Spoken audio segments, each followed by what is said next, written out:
Bueno, vamos a continuar con esta serie de lecciones que he titulado Vidas Transformadas. Vidas Transformadas. Y hoy vamos a considerar una de esas tantas vidas, cientos, miles, millones de vidas que Jesús transformó, ha transformado, transforma y sigue transformando en favor de Él, en favor de su Padre. Hoy vamos a considerar la vida de Simón el Celote. Simón el Celote. Bueno, Simón el Celote, mencionado en el Evangelio de Lucas y en el libro de los Hechos de los Apóstoles, llegó a ser discípulo de Jesús y también parte de los 12 apóstoles. Sin embargo, y a pesar de que prácticamente el Nuevo Testamento nada dice de Simón, salvo lo que declara Lucas en su Evangelio y en el libro de Hechos, nosotros podemos conocer cómo la persona de un hombre llamado Celote fue transformada para convertirse en un auténtico discípulo de Cristo. Es decir, que a pesar de lo poquitico que el Nuevo Testamento dice de él, hay maneras, hay formas, inclusive con eso mismo, de conocer acerca de la transformación de este Simón, de este hombre. Y esta lección precisamente tratará de entender esta transformación. Recuerden el tema general de la serie, Vidas Transformadas. En primer lugar, punto número 1. ¿Qué significa el término celote? Miren, esta palabra es una transliteración de la palabra griega celotes, así se pronuncia en castellano, celotes, inclusive en el griego. Su significado, según algunos lexicógrafos, es el siguiente: celoso, persona diligente o entusiasta, uno que arde con celo, un fanático, uno que desea muy ansiosamente, entusiasta, apasionado o nacionalista. Por supuesto, todo depende del contexto donde se ubique la palabra para conocer su uso, porque en algunos pasajes del Nuevo Testamento la palabra tiene un uso positivo. Abran sus Biblias en la carta de Pablo a Tito, capítulo 2, versículo 14. Carta de Pablo a Tito, capítulo 2, versículo 14. La palabra tiene un uso positivo. Y aquí vemos un ejemplo.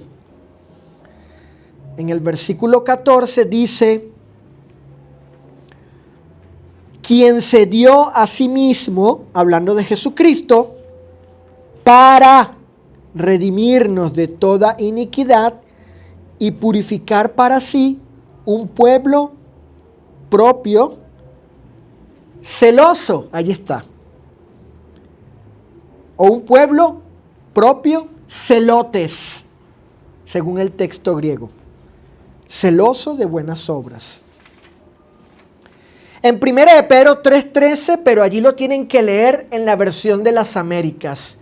1 de Pedro 3:13 también aparece la palabra aplicada a cristianos, como es el caso aquí de Pablo en su carta a Tito. Como leímos, pues, un pueblo propio, celoso o celotes de buenas obras. Por tanto, el término no siempre es negativo, no siempre. Depende del contexto donde se ubique. No obstante, y como Simón no era discípulo o cristiano antes de ser llamado por Jesús, obviamente, entonces la aplicación a él de la palabra es de índole negativo antes de su conversión. De índole negativo. Por tanto, y a la luz de esta evidencia, Simón el Celote era un fanático y nacionalista radical y enemigo acérrimo de los romanos y de todo judío que colaborase con ellos. No hay otra cosa que podamos concluir con respecto a su vida que no sea esta cuestión negativa. De allí el énfasis del Evangelio de indicar el nombre celote atribuido a él para conocer la clase de hombre que era Simón. Es decir, que en el caso de él tiene esta connotación negativa, aunque alguien podría pensar, bueno, pero era celoso de Dios, de la ley. Bueno, sí, pero ¿hasta qué punto llegó su celo? ¿Hasta qué punto? Es la cuestión que nos interesa, que yo quiero que consideremos qué clase de hombre era y obviamente entender el final de él en relación con Cristo. En este tema de vidas transformadas. Punto número 2. Fíjense, lo que el contexto histórico dice sobre los celotes. Repito, lo que el contexto histórico describe o dice sobre los celotes. Miren, con la siguiente evidencia histórica de diferentes fuentes, podemos descubrir y entender qué clase de hombre era Simón. Noten. Evidencia número 1. Los celotes hacen del celo activo por Dios el factor determinante de toda su conducta. Los orígenes del celotismo resultan oscuros. Se deriva del fariseísmo y toma forma cuando Judas el Galileo se une a Sadoc para oponerse al dominio romano. Se toma a Fines, un israelita, del cual habla el Antiguo Testamento, se toma a Fines como prototipo del celote. Al principio, el fariseísmo tiende a ponerse del lado de los celotes, pero se separa de ellos cuando el celotismo se convierte en un movimiento más revolucionario y anárquico. Evidencia número 2. Celote. Esto es partidario incondicional. Los celotes eran una sección extrema de los fariseos. Total, escuchen esto, total y absolutamente opuestos a los romanos. Josefo, en su libro de Antigüedades y Guerra de los Judíos, es un historiador judío muy conocido, muy citado, se refiere a ellos como la cuarta secta de la filosofía judía. Esto es, además de los fariseos, saduceos y esenios, fundada por Judas de Galilea. Y escriban esta cita bíblica, Hechos 5:37. Y escríbanlo y luego léanlo. Hechos 5:37, donde se habla de este Judas. Escuchen lo siguiente, esto está interesante. Después de su rebelión, en el año 6, los celotes siguieron abrigando los ardores de la revuelta, que, estallando de nuevo en el 66 después de Cristo, ya habiendo el Señor muerto y ascendido al cielo, llevó a la destrucción de Jerusalén en el año 70.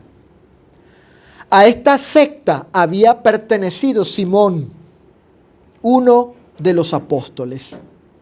El término hebreo y arameo equivalente era cananista, como aparece en Mateo 10:4, Simón el cananista.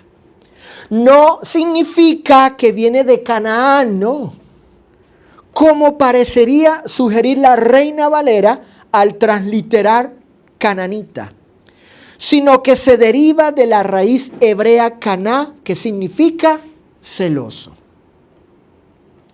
Así que cuando ustedes lean allí en Mateo, Simón el cananita, lo que quiere decir allí es Simón el celoso. Evidencia número 3.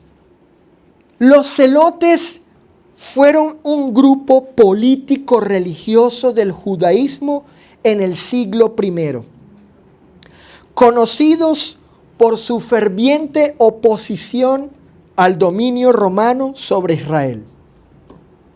Creían que Dios era el único rey y que ningún judío debía someterse a un gobierno extranjero, por lo que promovían la rebelión contra Roma. Se cree que surgieron alrededor del año 6 después de Cristo, cuando Roma impuso un censo con fines tributarios en Judea, lo que provocó la resistencia de algunos judíos nacionalistas. En los evangelios hay un momento donde llegan judíos y le preguntan al Señor si había que pagar los impuestos al César. Y el Señor le dice, a ver, denme la moneda, el tributo al César, denme la moneda. Y pues el rostro de quién está allí, dijo el Señor. Ellos dijeron, no, de César. Y él dice, den al César lo que es del César y a Dios lo que es de Dios. Al parecer, esos que llegaron allí eran celotes porque se oponían a que los israelitas, los judíos, pagaran impuestos o tributos a los romanos. Por eso esa pregunta capciosa que le hicieron al Señor, y él dice hipócritas, ¿verdad? Les dice hipócritas porque era una pregunta maliciosa. De las ideas que estos hombres tenían, los celotes en particular. Los celotes jugaron un papel crucial en la gran revuelta judía entre el 66 y el 73, que llevó a la destrucción de Jerusalén y el templo en el año 70. Algunos se refugiaron en la fortaleza de Masada. Busquen allí. Está interesante leer de la historia de esa fortaleza. y que en el año 70 judíos fueron allí, se refugiaron durante esa revuelta, esa guerra con los romanos, donde resistieron hasta el 73, cuando prefirieron el suicidio antes que rendirse a los romanos. Bueno, son algunas fuentes, digamos, esa evidencia histórica por medio de esas fuentes. Ahora vamos al contexto histórico de los evangelios. Fíjense, el contexto histórico que dicen los evangelios, que narran cuáles son esos hechos de los cuales los evangelistas hablan desde el punto de vista histórico, ellos como testigos históricos de estos hechos. Miren, Barrabás, que según el Evangelio de Juan capítulo 18, verso 40, es llamado ladrón. Allí en Juan 18, 40, Barrabás es llamado ladrón. Todo indica que era acusado así por robarle a los romanos, contra ellos. Pero por favor, abran sus Biblias en el Evangelio de Marcos, capítulo 15, verso 7. Marcos 15, 7. Allí se dice lo siguiente acerca de Barrabás. Voy a leer la Biblia de las Américas. La Biblia de las Américas, Marcos 15, 7. Fíjense. Y uno llamado Barrabás había sido encarcelado con los sediciosos que habían cometido homicidio en la insurrección. ¿Vieron? Es decir, que él estuvo preso, fue encarcelado por una sedición, y en esa sedición, esa revuelta, en esa insurrección contra los romanos, cometió homicidio y por eso lo metieron preso. Por tanto, fíjense, y según lo descrito en Marcos acerca de Barrabás, se puede concluir, fíjense, podemos concluir que Barrabás pertenecía a la orden de los celotes. Siendo así, entonces, en la persona de Barrabás tenemos una descripción bíblica de la clase de hombre que pudo haber sido Simón el celote, por medio de el comportamiento de Barrabás, como leímos allí en Marcos capítulo 15, verso 7, acerca de este grupo, este movimiento de hombres contra los romanos. Inclusive contra los judíos que colaboraban y le trabajaban a los romanos como los publicanos. Simón el celote no fue un hombre como el resto de los apóstoles con respecto a su pasado, Su celo pudo haberlo llevado a albergar profundos resentimientos y odios contra su prójimo romano y judío colaboracionista. Deseos intensos de venganza y sobre todo de muerte contra estos hombres.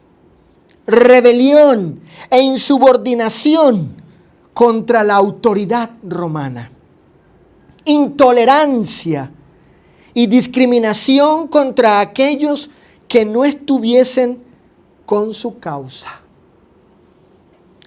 En el celote, hermanos, fíjense, en el celote jamás había perdón y reconciliación, sino odio, venganza y muerte. Él literalmente odiaba a sus enemigos romanos y judíos, aplicando la ley del ojo por ojo, diente por diente.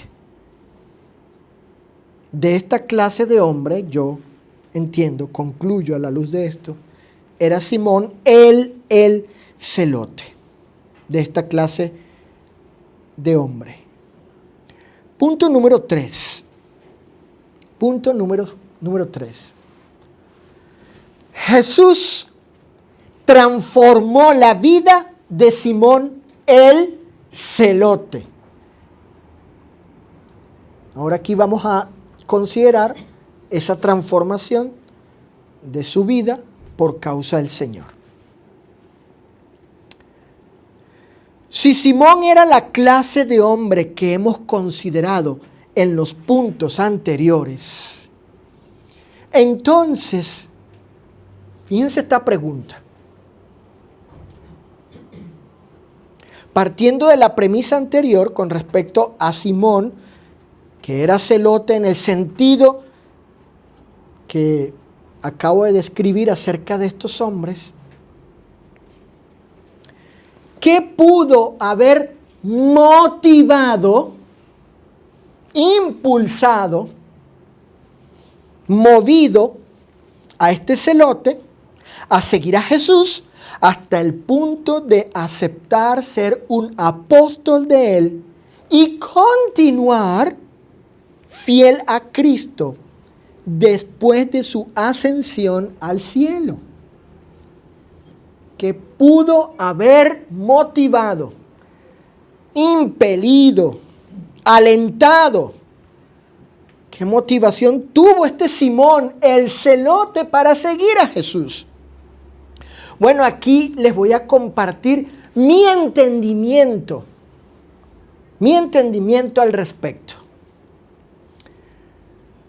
Para contestarnos esta pregunta, ¿qué pudo haber motivado a Simón, el celote, a seguir a Jesús?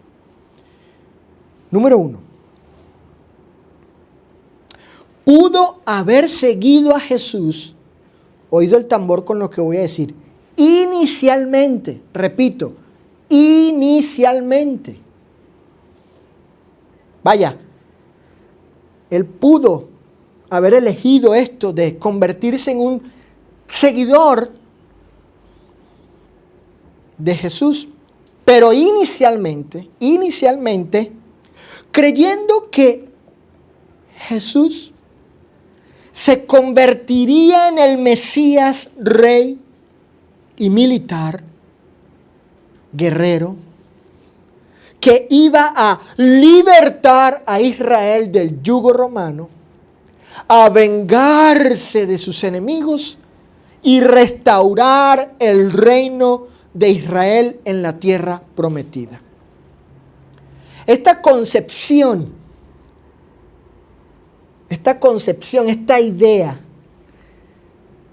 de un Mesías así, en este sentido, era una idea que albergaban muchos judíos, muchos, inclusive hoy en día, hasta en cierto punto también.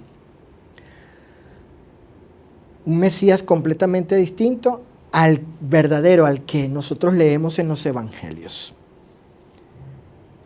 Entonces, Simón pudo haber seguido a Jesús pensando, considerando que esto iba a suceder, que Jesús era el Mesías, el verdadero, pero que venía a esta misión, a esta obra, en base a las interpretaciones erradas del Antiguo Testamento que hacían los judíos y algunos rabinos, etc. En Hechos capítulo 5, fíjense, hay antecedentes anteriores de movimientos judíos sediciosos contra los romanos. Vamos a leer Hechos capítulo 5.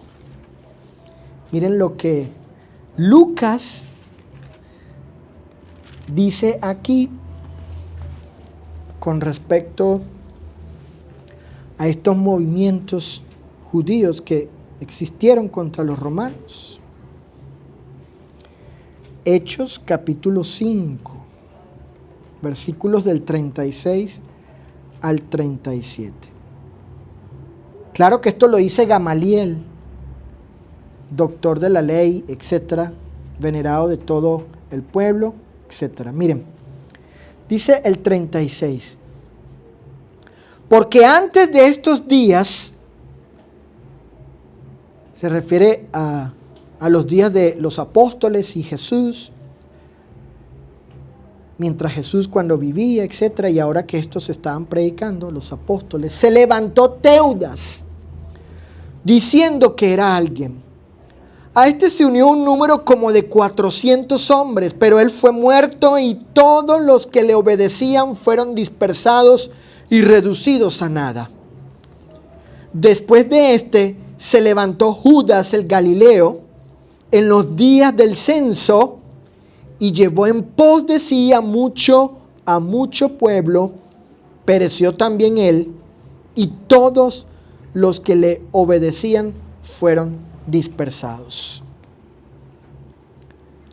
Estos son antecedentes de judíos que se levantaron contra los romanos. Y bueno, vemos aquí que los líderes peleaban para la liberación de el yugo del Imperio Romano sobre ellos. No obstante, veamos cuál fue la actitud de Jesús a las pretensiones de los judíos de hacerle rey terrenal. Evangelio de Juan, capítulo 6, verso 15.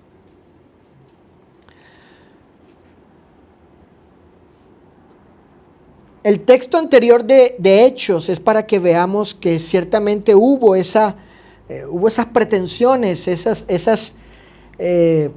deseos, esas luchas de liberación por parte de judíos.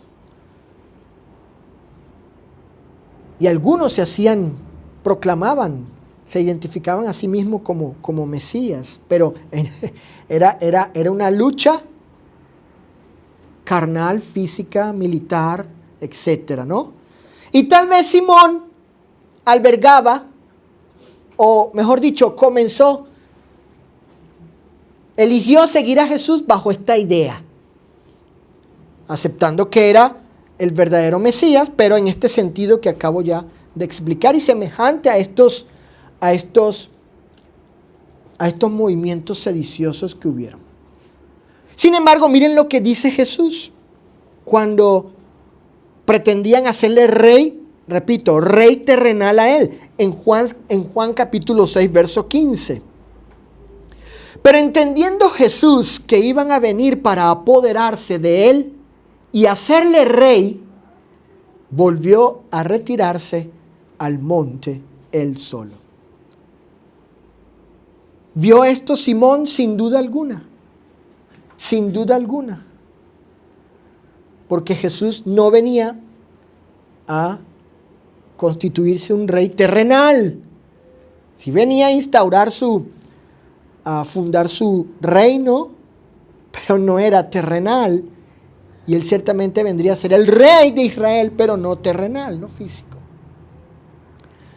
Así que este pasaje nos muestra que ciertamente, si Simón tenía esas ideas y otros, pues aquí chocaban con la actitud de Jesús, con lo que él estaba demostrando a lo que no había venido, aun cuando los judíos tenían esas pretensiones. Simón, ahora, número 2. Lo segundo que yo presento según mi entendimiento, para concluir que pudo haber motivado a Simón a seguir a Jesús.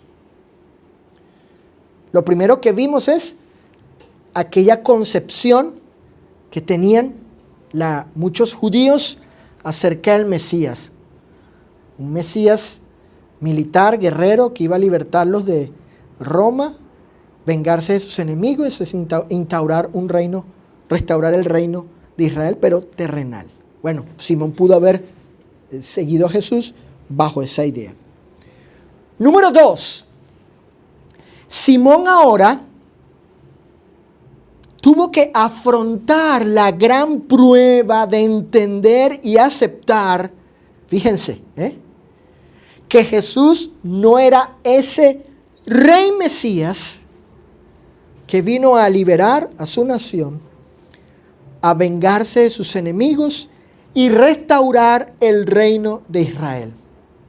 Yo creo que esa convicción de Simón, si inicialmente fue esta, pensando él que era, como ya dije, bajo esa idea del Mesías que tenían los judíos, creo que ese proceso fue progresivo eso en Simón, de ir viendo, pues, escuchando a Jesús y luego viendo sus milagros.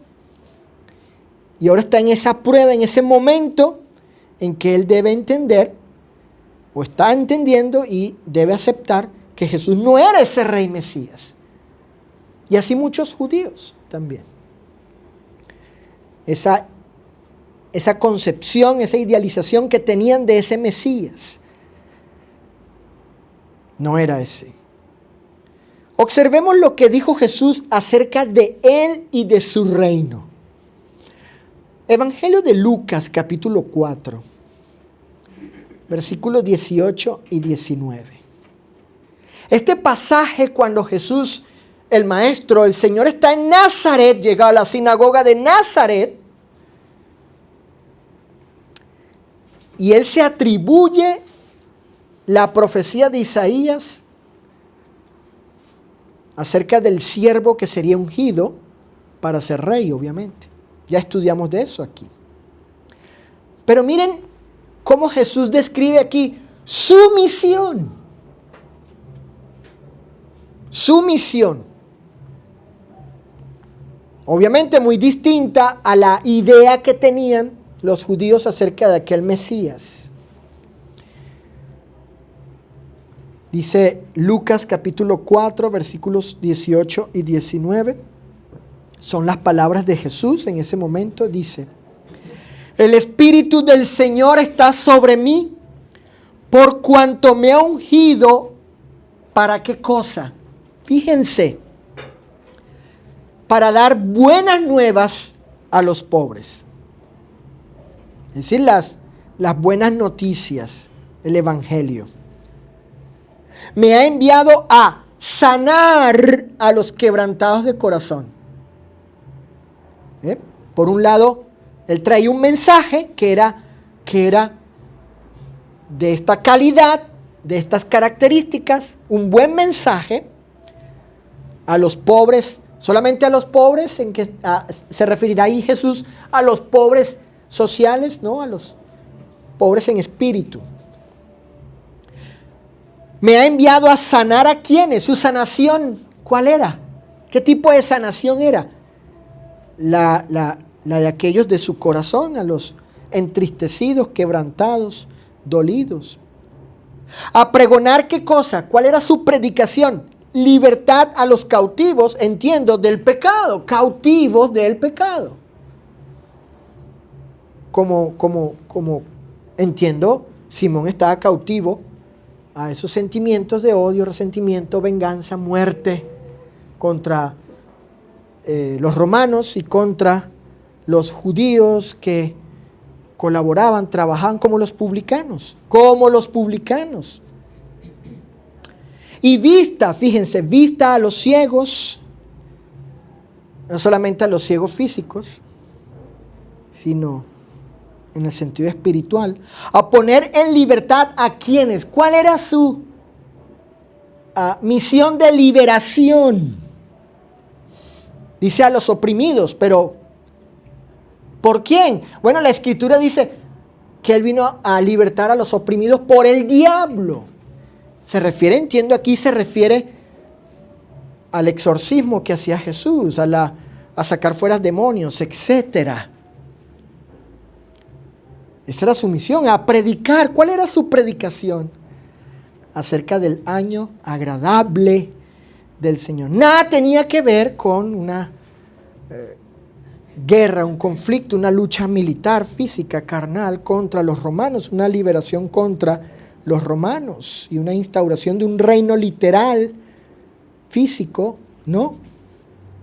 Así que estas palabras de Jesús describen que el verdadero ungido, el verdadero Mesías, porque ahí dice el texto, noten, el Espíritu del Señor está sobre mí por cuanto me ha ungido, me ha hecho el Mesías.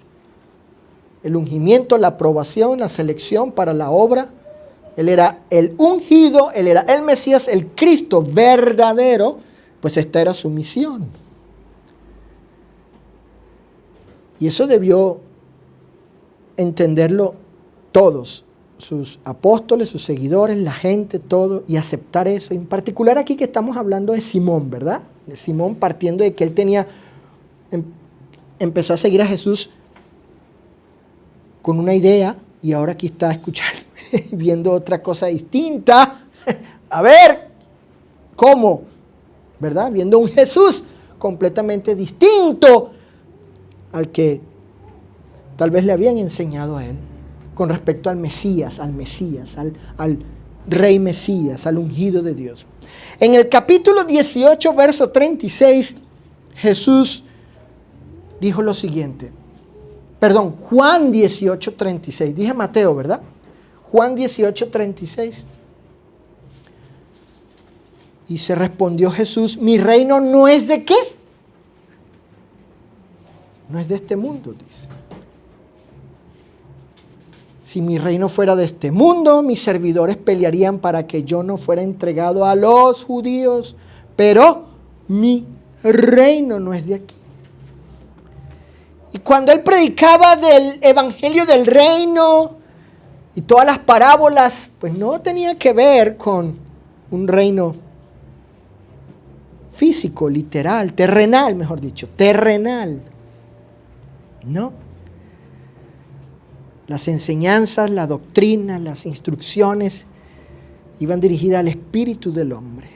Era una regulación a su espíritu, una ley a su carácter, a su espíritu, un reino de otra naturaleza. Jesús está diciendo, mi reino no es de este mundo. Por tanto, y a pesar de que Jesús no era el Mesías que idealizaron y esperaban los celotes y así muchos judíos, Simón escogió y continuó siendo un discípulo de Jesús. En tercer lugar, ¿qué más? La pregunta de las motivaciones de Simón para seguir a Jesús.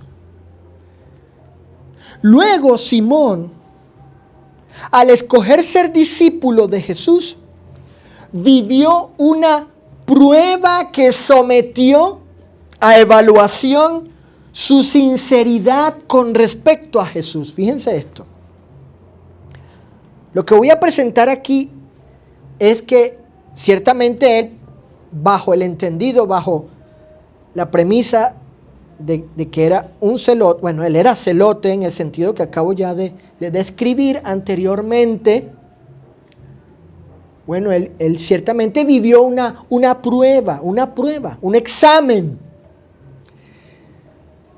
Y sería evaluada su sinceridad en relación a la persona del Maestro de Jesús, a quien él había decidido seguir y aceptó ser un apóstol. ¿A qué me refiero? Fíjense. ¿Qué clase de prueba o evaluación fue sometido, mejor dicho, Simón? Realmente estaba aceptando, fíjense, Simón realmente estaba aceptando la doctrina de Cristo que enseñaba a amar a los enemigos y a los publicanos, haciéndolos parte del reino mesiánico. Yo creo que eso fue una prueba para Simón cuando escuchó las siguientes palabras de Jesús. En Mateo capítulo 5. En Mateo capítulo 5. Ciertamente él escuchó estas palabras allí en el Sermón del Monte. Estaban ahí los discípulos y entre ellos estaba él. Porque dice en el capítulo 5, verso 1, vinieron a él sus discípulos y abriendo su boca les enseñaba a todos ellos, incluyendo a Simón, Pero fíjense lo que dijo Jesús, lo que enseñó Jesús a este celote, a este celote. Miren lo que él escuchó. Versículo 38. Oísteis que fue dicho ojo por ojo y diente por diente. Pero, fíjense, yo os digo, yo Jesús, ¿escucharon esto? Así fueron enseñados y es lo que creen, han creído y han practicado seguramente. Pero ahora yo les digo estas cosas. No resistáis al que es malo. Antes, fíjense esto, a cualquiera que te hiera en la mejilla derecha, vuélvele también la otra. Hasta el 39. Y así podemos seguir, ¿verdad? Todo el discurso del Señor. Noten el 43 y 44. Oísteis que fue dicho, amarás a tu prójimo y aborrecerás a quien, a tu enemigo romano y judío que colaboraba, trabajaba. O sea, odia al publicano. Pero yo, Jesús, el Mesías, el Cristo, el Hijo de Dios, el Señor, digo, amad a vuestros enemigos, bendecid a los que os maldicen, haced bien a los que os aborrecen y orad por los que os ultrajan y os persiguen.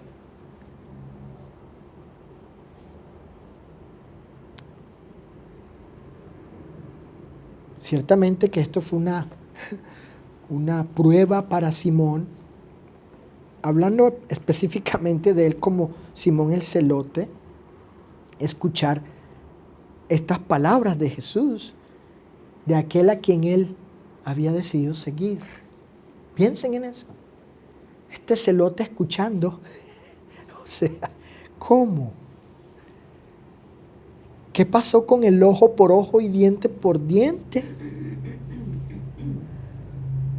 ¿Cómo no resistir al que es malo?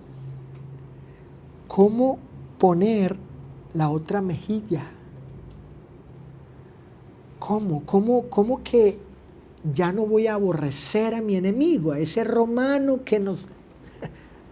Y bueno, se puede decir aquí todo lo que hacían contra los judíos y el judío que trabajaba, colaboraba. Es decir, esos publicanos. ¿Cómo ahora me dices tú? ¿Amarlos a ellos? ¿Bendecir a quienes nos maldicen?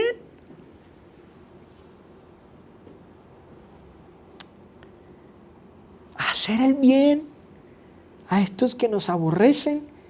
Espérate tú y orad por quienes nos ultrajan y nos persiguen.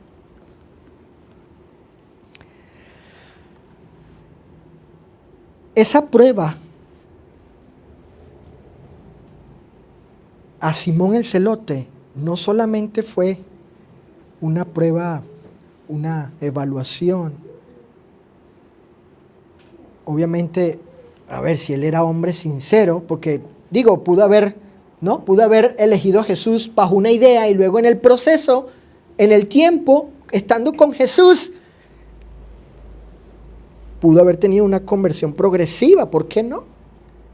Y dándose cuenta, pues no era el Mesías que yo creía y en realidad le está afectando positivamente, ¿sí? Le está calando positivamente lo que está viendo de él, lo que está escuchando, que su misión es esta y no era esta la que él concebía y empieza a amar a Jesús.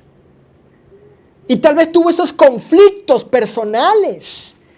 Tal vez tuvo esos conflictos pero yo creía que era esto y no, pero no, que es así. Y luego toda la evidencia que presenta el Señor, irrefutable, contundente, poderosa acerca de sí mismo. su palabra, su persona, su carácter, su mensaje, su santidad, su justicia, su deidad, todos los atributos perfectos de Él, en comparación al Mesías que ellos esperaban, de estos movimientos que hubo y se levantaron y siguieron muchos judíos y murieron, como ya leímos la evidencia histórica en la Biblia, de esos hechos históricos registrados en las Escrituras. Tal vez tuvo ese conflicto. Y luego escuchar esto. Imagínense. Escuchar estas palabras. O sea, si Él es quien dice ser que es, si Él es el elegido, el ungido, el Mesías, el Rey de Israel, y yo quiero, pudo ser hombre sincero, realmente Él esperaba al Mesías y al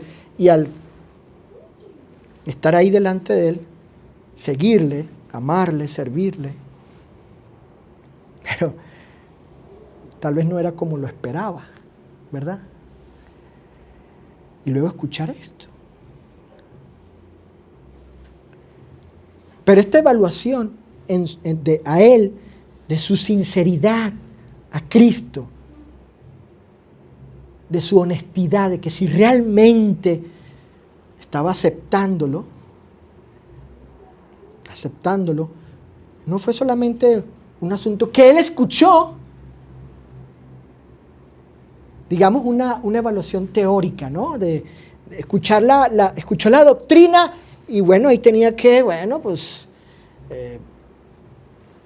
examinarse a sí mismo, verse a sí mismo si aceptaba o no lo que Él estaba diciendo sin vivir nada al respecto.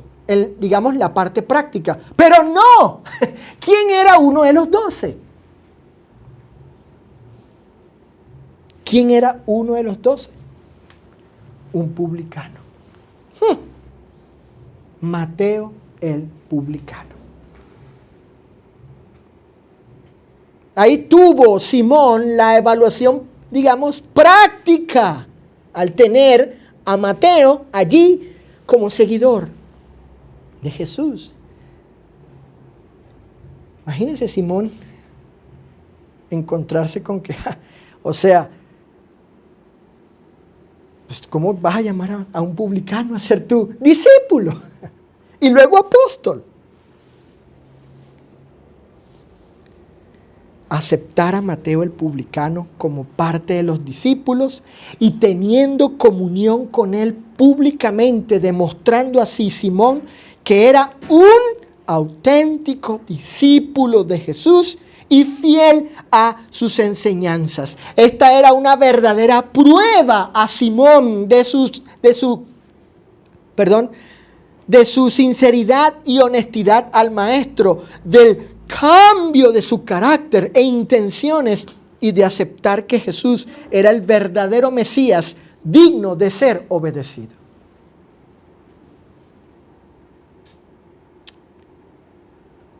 Así que Simón no solamente escuchó las enseñanzas de Jesús que ya acabé yo de citar, y evaluarse a sí mismo si las aceptaba o no, si era sincero en que Él era quien decía ser y quería seguirle, pero Él está enseñando estas cosas. Si me vas a seguir, el asunto es así. Simón, celote. No, sí, maestro, no está fácil, maestro, pero, no es sencillo, pero voy a hacer mi luchita, dicen aquí, ¿no? Voy a hacer mi luchita, voy a hacer mi esfuerzo, voy a tratar de manejar esos conflictos internos, porque ciertamente tú eres quien dice ser y lo has demostrado, estoy convencido y quiero amarte y servirte. Muy bien, Simón, esa es la teoría. Ahora la práctica, Mateo.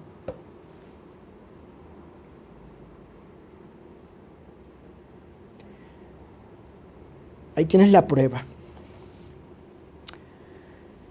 Por los evangelios entendemos que Simón superó la prueba y demostró que, aunque inicialmente pudo haber seguido a Jesús por las razones equivocadas, él terminó aceptándolo y transformando su vida por Cristo y para Cristo. Si ustedes leen Hechos capítulo 1, verso 13, ahí se menciona a Simón el celote. Después que el Señor ha ascendido al cielo, parte de los apóstoles, junto con Mateo, allí. ¿No dice así la Escritura? Miren, fíjate, hijo. Hechos 1:13 dice: y entrados, subieron al aposento alto donde moraban Pedro y Jacobo, Juan, Andrés, Felipe, Tomás, Bartolomé, Mateo, Jacobo, hijo de Alfeo, Simón el celote y Judas, hermano de Jacobo. Todos estos perseveraban, ¿qué? Unánimes, con un mismo sentir, un mismo pensar, un mismo propósito, un mismo corazón. Entiendo que Simón el celote superó la prueba. Y realmente era un hombre sincero y honesto. Aunque tuvo que, tal vez, reacomodar sus ideas iniciales y en el proceso de estar con Jesús, ir convirtiendo su carácter, su manera de pensar hacia Él hasta este punto. Y luego más con Mateo allí. ¿Sí? Yo creo que así también nos puede pasar a cualquiera de nosotros. También nos puede pasar. Por supuesto, y me refiero a que, antes de pasar a este punto, me refiero a una conversión que va sucediendo en el tiempo, mejorando, cada día amando más a Jesús y aceptando más sus enseñanzas. Cuando nos somete Él con su palabra a evaluación, irla superando para llegar a ser como Él quiere que seamos. Fíjense, por supuesto, el amor eterno de Dios, creo que esto no debe faltar en decirlo, de aquellas motivaciones de Simón a seguir a Cristo, a Jesús, a Jesucristo, a Jesús de Nazaret. El amor eterno de Dios, su gracia inconmensurable, la perfecta misericordia y bondad de Jesucristo, su compasión infinita, su paciencia inagotable, su omnipotencia y omnisciencia, su deidad mostrada a través de sus milagros, hablando de Jesús, el perdón de pecados impartido por Jesús a los pecadores, el reino celestial por venir, según su promesa, y la vida eterna para los justos por la resurrección, son razones para que Simón también siguiera a Jesús de Nazaret y transformase su vida. ¿Acaso no fue Simón testigo de las palabras y de los hechos de Jesús, de modo tal que trastocaran su corazón para convertirlo en un verdadero discípulo de Jesús? Escuchen, escucha esto, hijo, al ser redimido del odio, la enemistad, la venganza y la muerte, sin duda alguna, Cristo hizo tal cosa en él como lo hizo con Saulo de Tarso. ¿Qué hizo? Transformó a Simón en un hombre nuevo. Dijo Pablo, si alguno está en Cristo, ¿nueva qué? Nueva criatura es. Segunda a los Corintios 5:17. Conclusión. Fíjense. A pesar del pasado de Simón el celote, Jesús le concedió la oportunidad inmerecidamente de que conociese al verdadero Mesías y le siguiese demostrando lealtad a él y a sus enseñanzas. Entiendo pues que la mayor prueba de Simón fue negarse a sí mismo y amar a su enemigo, aceptándolo como un hermano en Cristo y teniendo la esperanza de estar con él en el reino eterno. Hermanos, fíjense esto que voy a decir. Solo Jesús podía hacer esto. ¿Qué cosa? ¿Qué cosa? Redimir, liberar del odio y de la venganza. Y lo hizo con Simón el celote. Él hizo esto. Él hizo de Simón un hombre nuevo. En una ocasión estaba Juan, el apóstol, ante la presencia de Jesús. Y Jesús le dijo esto a Juan.